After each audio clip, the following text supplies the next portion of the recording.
let's move on. What's your take on the president's independence speech to Nigerians, and how do you react to that? It is very sad that President Tinubu's speeches, almost all of them, are now becoming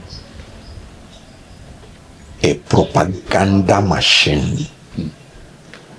100% propaganda.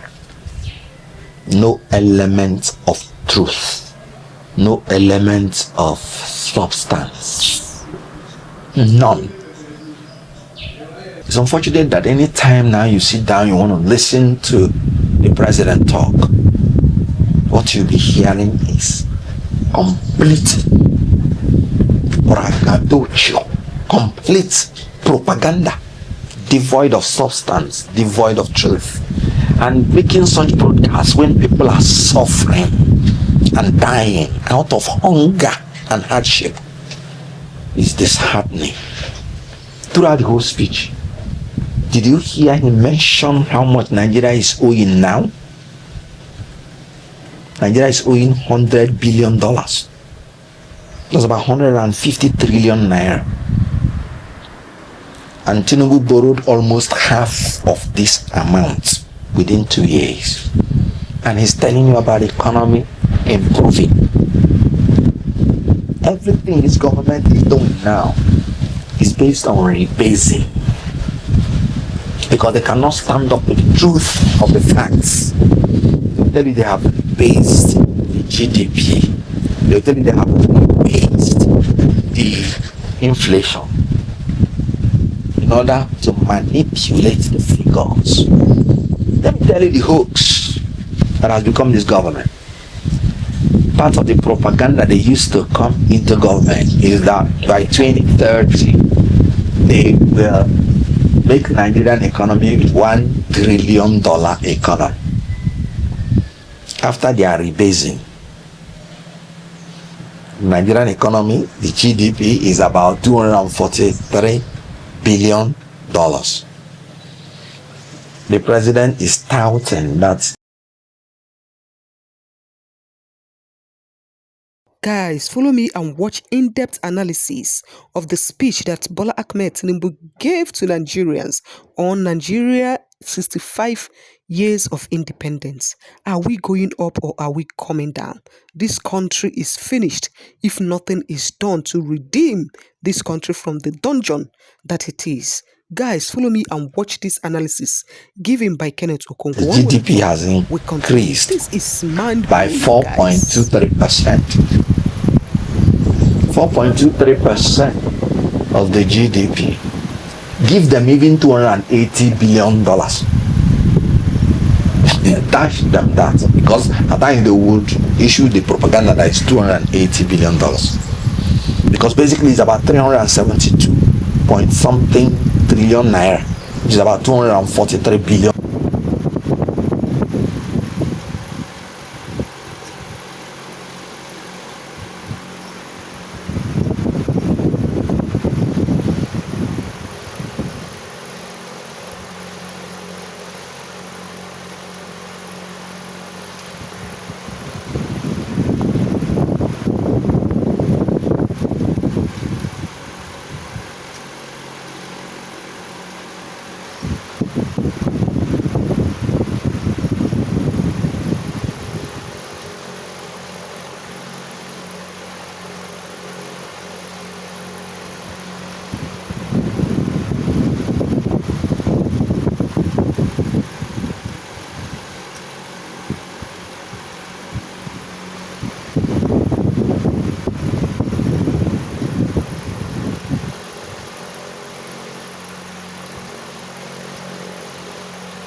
things have given room to relief.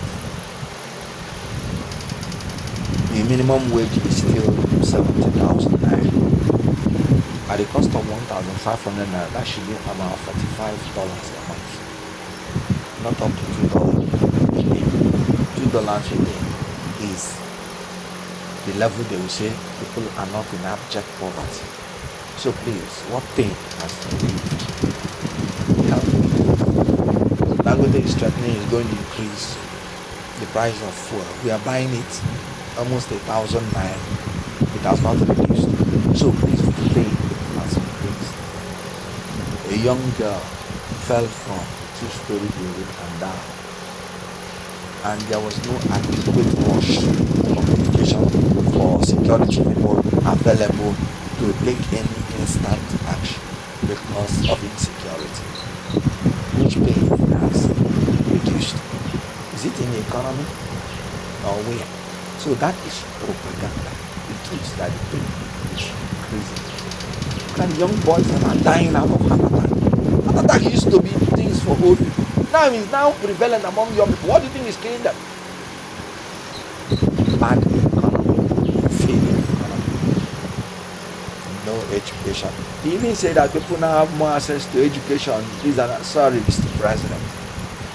Rich people have more access to education. Poor people, you are still lending them money, not even building education. If you go to some universities, some college of education, you will be embarrassed. So please, except in their papers, I have not seen anything. He said the worst is please visiting insecurity in Benue State. People are still being killed as I'm talking to you. In Plateau State, people are still being killed to the point that they will stand they rioted that they don't even want the army because they don't even know what the army is doing again. They rioted recently.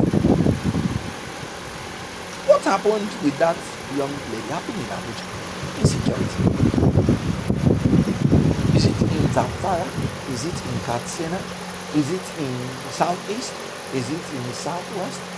In the Southwest, they are crying practically. Which turn are you talking about? Okay, do you want to talk about Tinubu's respect for rule of law? You will be embarrassed. Look at what's happening in Osun State. Tinubu went to court and obtained the judgment of the Supreme Court that they were going to start transferring the government money directly to them 1 year after they have not implemented it. What do you call it? And in Osun State, APC government they want to give them the money in the accounts that they opened for themselves. Local government chairman. Meanwhile, the government was giving an excuse that they have not opened the account, they will not open. I said, look, this government is very unserious. So all these things you're hearing is propaganda meant to be rich. Nothing that is true. Let me ask you in all honesty, has your life improved? Have you had a turning point in your salary or in the value of it or in the profit you're making from your business? If the answer is no, there is no turning point.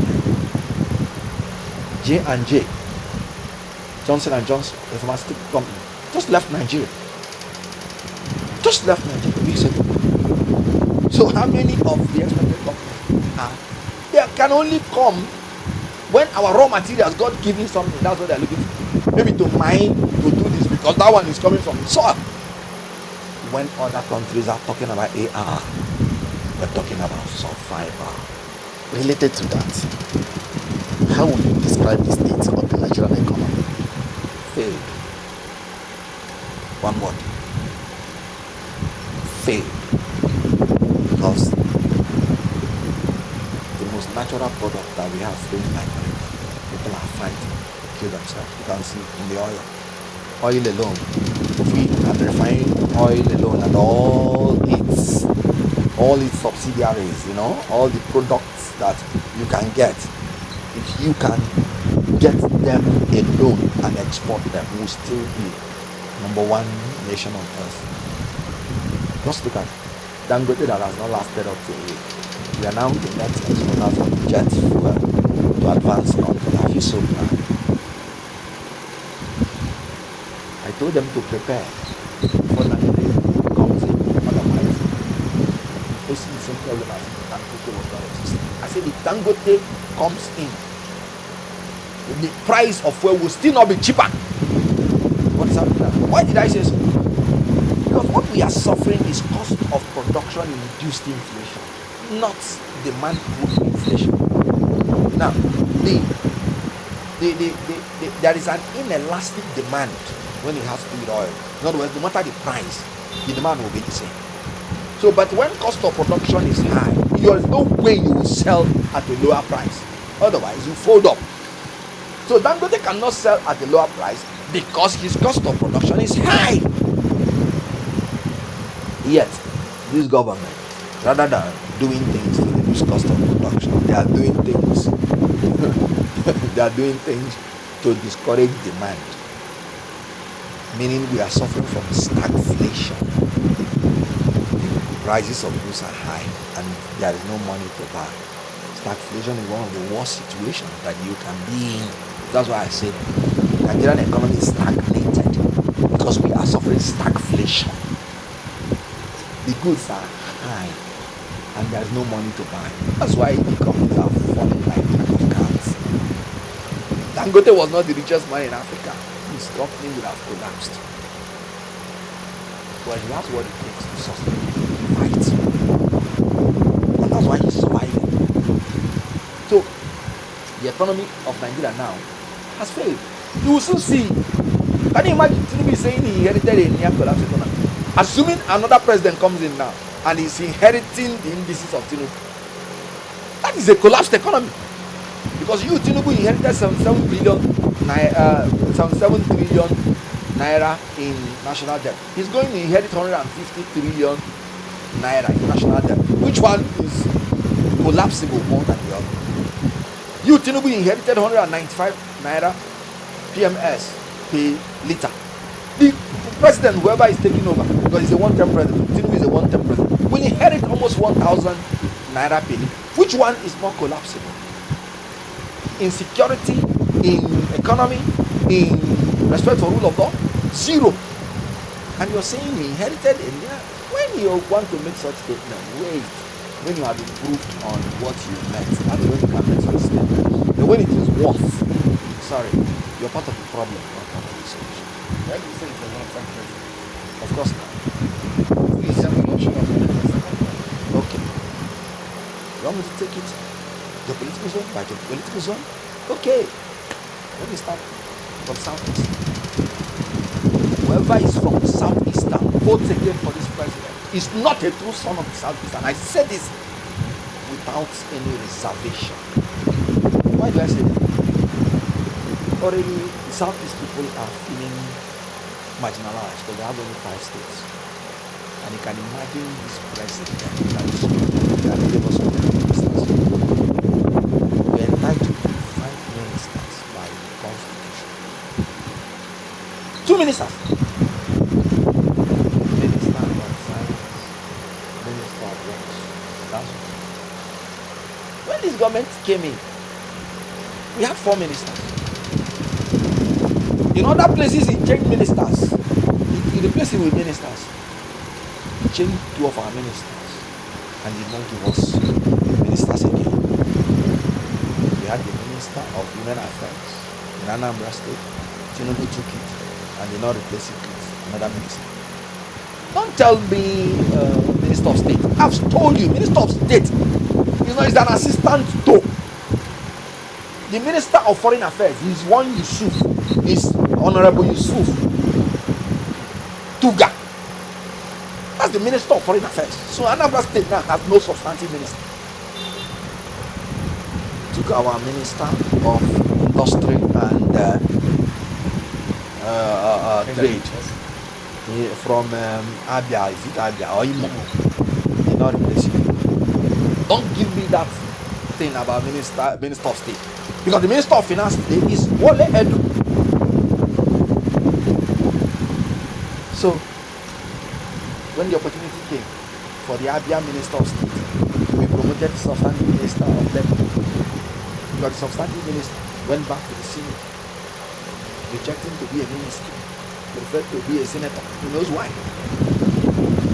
No, he did not even allow the Honorable Nkechi become a Nkiru, Honorable Nkiru, to become a full-fledged minister. Why? Because of hatred from the absolute. When he was campaigning, when he was doing his primary, he did not go to Southeast. He rather, when he finished his other zones, he thought it was important. Now came to Abuja and said they should all come and see. When he was campaigning, he said Southeast will have soaked slice of bread. That's what they will get from it. Not slice of bread. No. The one that is so light, you won't see it except it is soaked. Tell you the level of marginalization. After the election, he said, these people came to Lagos when they were 12 years and they didn't support us. So he had in mind to emasculate the Southeast. And on top of it, he went for a Muslim ticket. Southeast, they are 99.9% Christians. So whoever is choosing a Muslim ticket do not have any intention to have them in the presidency for any reason. And that is why I'm saying anybody from the Southeast that is supporting Tinubu, you are an indigent. You're not a Southeast indigent. No, politics is about whoever is trying to finish your people and you're supporting the person, you are complicit. Complicit. So ethnically, religious, Tinubu has excluded us from the scheme of things. And then you are telling me from the Southeast. Now, the Muslim ticket, look at how it's affecting Nigeria. Even the Muslim clerics from the north have come out to say we were duped and that they would never support same-sex ticket again. Look at how it's affecting the image of Nigeria, both abroad and in Nigeria.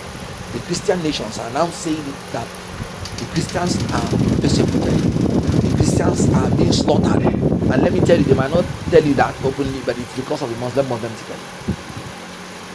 Because I know it. If you ask me, I'll say everybody in Nigeria is suffering insecurity problem. But when they see that Christians are more than 50% of the population, and you're doing Muslim ticket, you will see Christian people saying, no, these people must have been traumatized. That's why people like Atiku. That's why they are insisting that our diversity would be respected. I'll tell you something that you may have not known. Part of the reason that Atiku has not been president before now is insistent on respecting our diversity. In 2007, when he contested for the president, he refused to choose a fellow Muslim to be his vice. He refused to choose Bola to be his vice. Because he said, as far as Nigeria is concerned, it must be Muslim Christian ticket. In 2015, when Buhari won the primary election, Buhari was contemplating to choose a fellow Muslim.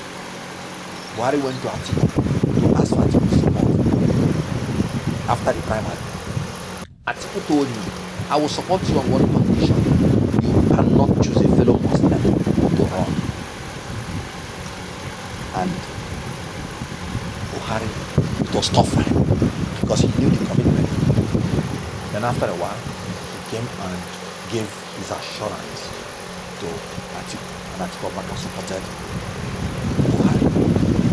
So, because he is exposed, he's well traveled, he understands what it means when you have such large number of Christians and you want to create the impression that they don't matter. So now you can see how Tinubu is having problem with Muslim nations around the world because he's not performing. Muslims are being killed like chicken, and with Christian nations around the world. And you know, he has no solution to them. So coming from Southeast, you can see how Southeast people are hopeless on that Tinubu. Now, you want to go to Southwest, his own people, who are the people that started crying we are hungry? This is the government that has punished Southwest more than any other government In my life, I know Southwest people who work hard and they want to enjoy themselves after working hard. They are no longer battling. They are now suffering. And if you go to Southwest now, I make good or done. Benny, I lived in Lagos for 17 years. We like to enjoy. When I had my shops in Idumota.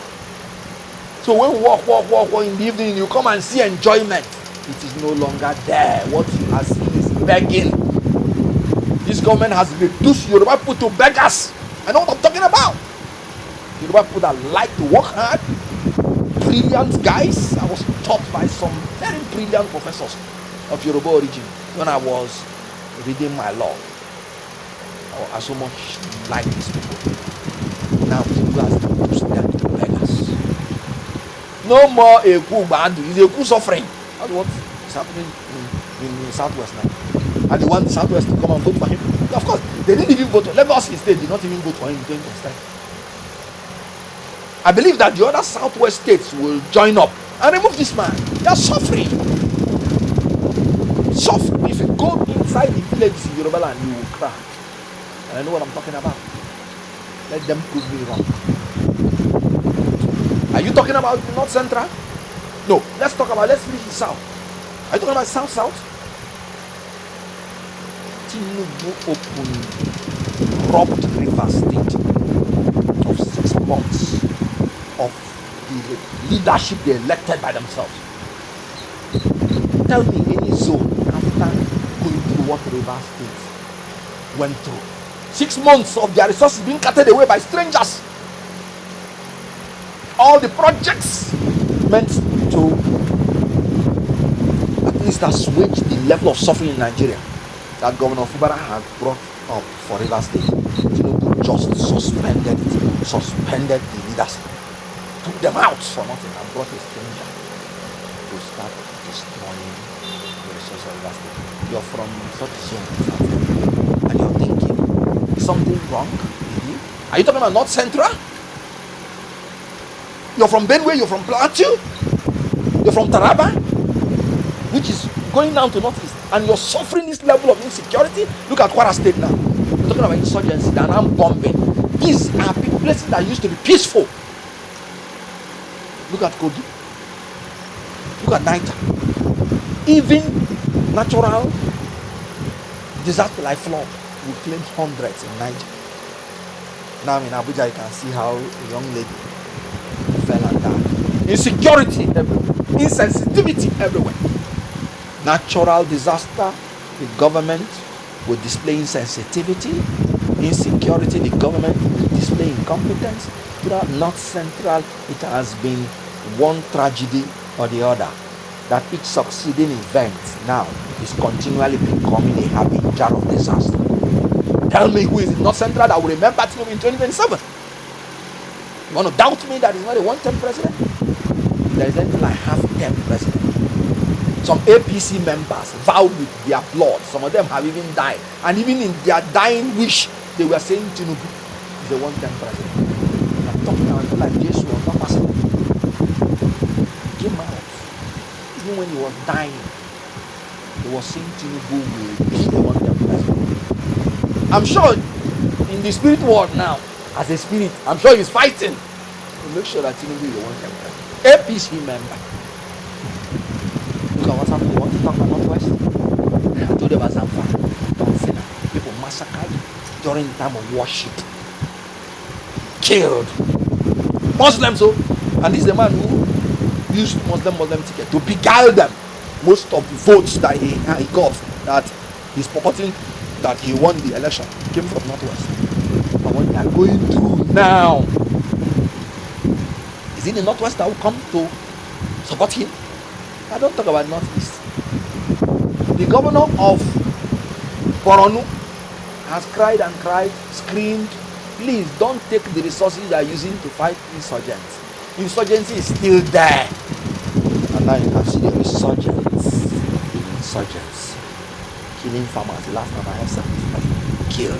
This is because we have become now the number of This is a mind-blowing interview. Kenneth Okonkwo said that Bola Ahmed Tinubu is a one-term president, and many Nigerians believe also that he is a one-term president, including those abroad. Nigerians have suffered a lot under the administration of Bola Ahmed Tinubu. In fact, 8 years of Buhari together is 10 times better than what Nigerians are witnessing under the administration of Bola Ahmed Tinubu. You said you removed fuel subsidy. What did you use the money to do? I thought when somebody removed fuel subsidy, they will put it in effective use that will benefit everyone. Where is Nigerians benefiting in administration of Bola Ahmed Tinubu? Is it in insecurity? Is it in healthcare? Is it in education? Is it in him imposing taxes on unemployed Nigerians? In what way, in what manner is Nigerians benefiting from this administration? People that have oil in their land, people that are 6th largest oil producing nation on earth, are buying a liter of premium motor spirit for 1,000 naira. God help us in this country. True, nobody with a clear eye will vote Bola Ahmed Tinubu. Nobody. Even if the person is a blind person and they take you to go and vote for him, you must find a way to see that it is him. And believe you me, you will not vote. You can only vote this man if you are benefiting from him, or if tribalism is rooted in you, or if tribalism is blinding you. That is the only way you will benefit. You will vote for the administration of Bola Ahmed Tinubu come 2027. If it's sure for him, let him allow free and fair election. Before the 12th noon of the day of election, they will declare another person the winner. Even if the person is not even in Nigeria, that nobody knows him, even a child will contest for president if there is free and fair election, and it is that child and Bola Ahmed Tinubu, that child will win Tinubu if there will be free and fair election in this country. True, God will see us through. I see a country like Taiwan. They say that they have nothing, that all the natural disaster that you can mention, that is what they're having in Taiwan, yet they are thriving. How come Nigeria, that God has blessed with everything, good weather, good season, good land, how come it is people that is destroying our land? Banditry, insecurity, people people is now bigger than government. If you cannot solve insecurity in Nigeria, why can't you look for external help? Is the primary assignment of any government not to protect the lives and properties of its citizens? You are allowing people to be massacred in their number. You don't care, because anywhere you go with security. Anywhere you go with your escort. So whatsoever that happens to Nigerians is not your business. People have been saying that you're a one-time president, and everybody with a clear eye will see it. The only thing that will make you to win is through rigging. But the Lord will see us through. Guys, I will see you in my next video. Do like this video, comment and share. Turn on the post notification so that anytime I upload a new video, you will be the first to get notified. Thank you so much for watching. Stay safe and have dominion. Bye-bye.